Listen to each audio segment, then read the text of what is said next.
सुबह सुबह अवैध खनन या मुड़ निकालने का जो मैटर था एक कहीं पर रूढ़ियों की नाड़ी में मुड़ निकाल रही थी। मुड़ का एक बहुत संवेदनशील मैटर रहता है गांव में। किसी गांव में मुड़ नहीं होती तो पड़ोस के गांव में मुड़ भी नहीं देता। वहाँ के ग्रामीणों ने ऑब्जेक्शन किया कि हम हमारी नाड़ी से आपको मुड़ नहीं ले जाने देंगे।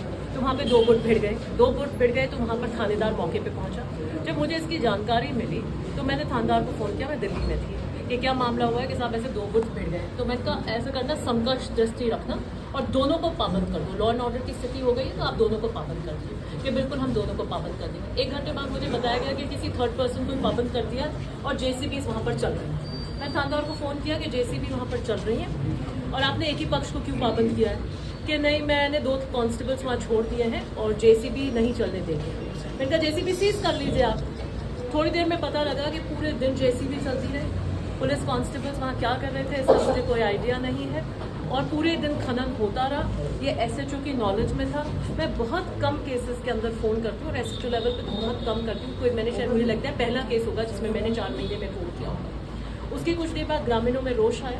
वो सरपंच से बात करने की कोशिश कर रहे थे। सरपंच कहीं पुलिस के साथ में जा रहा था, प्रशासन का जोर दिखा रहा था। तो यंग बच्चे थे, उनको गुस्सा आ गया। उन्होंने डंडा लेके खड़ी हुई गाड़ी के कागज तोड़। हमने उन बच्चों को पेश करवा दिया कि निश्चित रूप से आपने गलत किया है, ये तो इस तरीके के प्रकरण नहीं करने चाहिए।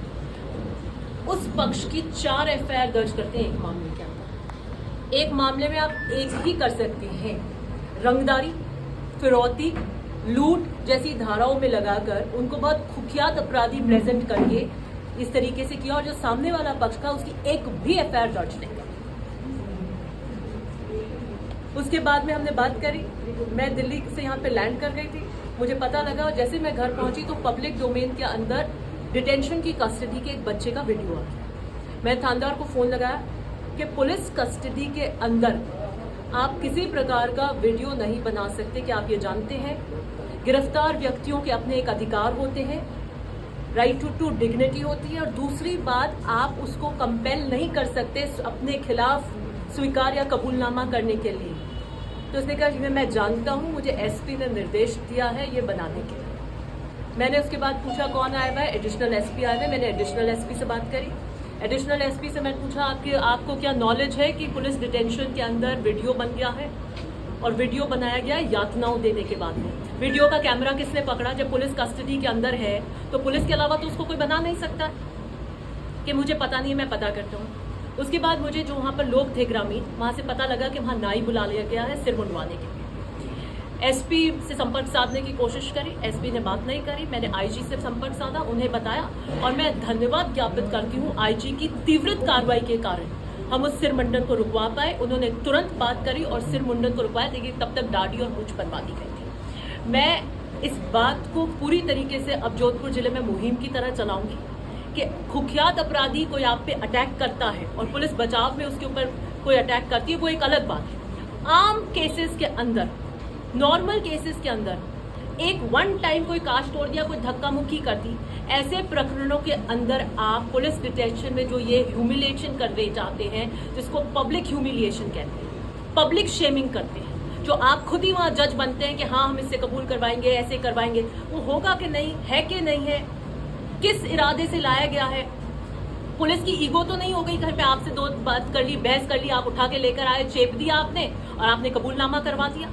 मैंने IG साहब से रिक्वेस्ट करी और बिल्कुल वो मेरे साथ इस बात को अग्री करते हैं और उन्होंने थाने के अंदर ये कह दिया, मैसेजेस कर देंगे। कम से कम नॉर्मल जो प्रथा चल गई है कि हम कबूलनामा करवाएंगे, वीडियो बनवाएंगे, उनको वायरल करवाएंगे, ये सब तरीके से बंद होगा। और मेरी SP जो है, एडिशनल SP से बात हुई थी और मेरी धर्मेंद्र यादव SP को भी ये कहना है कि ये पैर तोड़ना, टांग तोड़ना, ये सारे वीडियो कबूलनामे के, ये सारे के सारे जोधपुर ग्रामीण के क्यों आ रहे?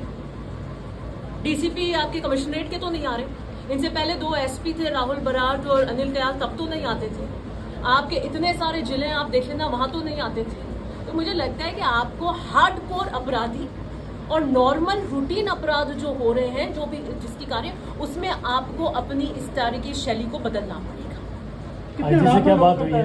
ऐसे किससे RTI लगा रही हूँ मैं, सबसे ज्यादा इन्हीं के कार्य में। IG से क्या आश्वासन मिला है? उन्होंने इंक्वायरी कराएंगे इस पूरे मैटर की और उन्होंने बिल्कुल आश्वस्त कर दिया और कैटेगोरिकली ये कह दिया कि इस तरीके के आम अपराधों के इस तरीके के पुलिस डिटेंशन के अंदर ये वीडियोस नहीं बनेंगे। Thank you.